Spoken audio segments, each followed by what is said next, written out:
Well, I have in my hand a £1 coin. And if you only look at one side of a coin, what you see is true and valid, but you don't see the full picture.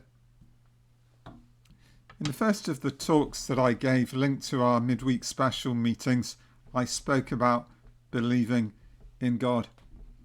In this talk, I'm going to speak about believing in people. And I want to make it clear, I think it's like the other side of the coin. And we don't believe in people in the sense that we believe in God, because God, above all, is to be worshipped and praised and adored. But there's a sense in which we are also called to believe in people as a wonderful part of God's creation. Genesis 1 verse 27 tells us that God created mankind or people in his own image.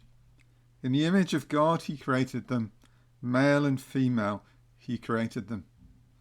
And the creation of people is seen as the final act, you could say the pinnacle of God's creation.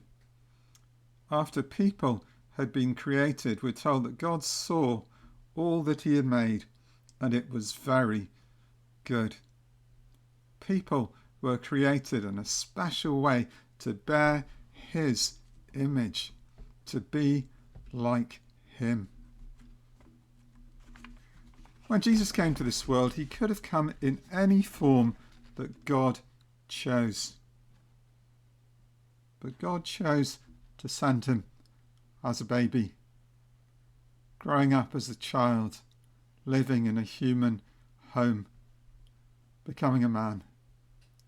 And by doing that, we again see the value that God puts on people as a special part of his creation. Now, people are far from perfect. People are deeply flawed in all kinds of ways, and the Bible is deeply realistic about that. Paul wrote, for example, in Romans 3 verse 23, that all have sinned and fall short of the glory of God. Isaiah wrote in Isaiah 64 verse 6, all of us have become like one who is unclean, and all our righteous acts are like filthy rags. It's often true that people can't be trusted. John 2 verse 24 says that Jesus would not entrust himself to them, for he knew what was in a man. He knew how sinful and mixed up and totally untrustworthy people can be. And yet, although that is true, it doesn't change the fact that Jesus loved people. There are others who were religious leaders at the time who looked down on those they saw as sinners and despised them. But Jesus wasn't like that. Jesus really loved them. He said to those religious leaders on one occasion, it's not the healthy who need a doctor, but those who are ill. Go and learn what this means. I desire mercy, not sacrifice. For I have not come to call the righteous, but sinners.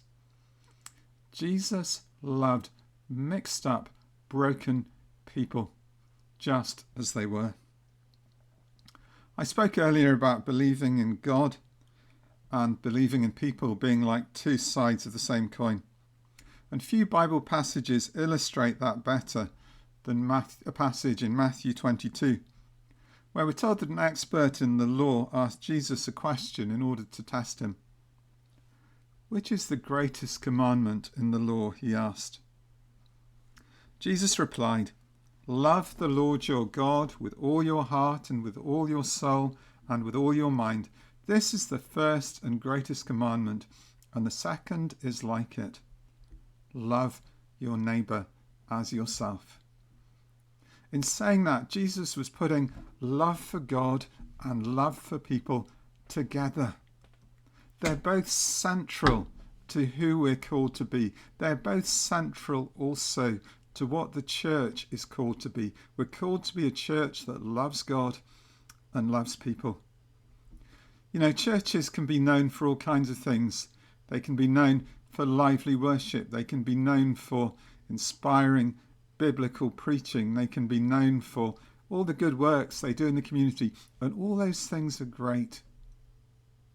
Above all, at the Church of the Living Hope, let's pray that we're a church that loves God and loves people, because those two things are at the very heart of what we're called to be.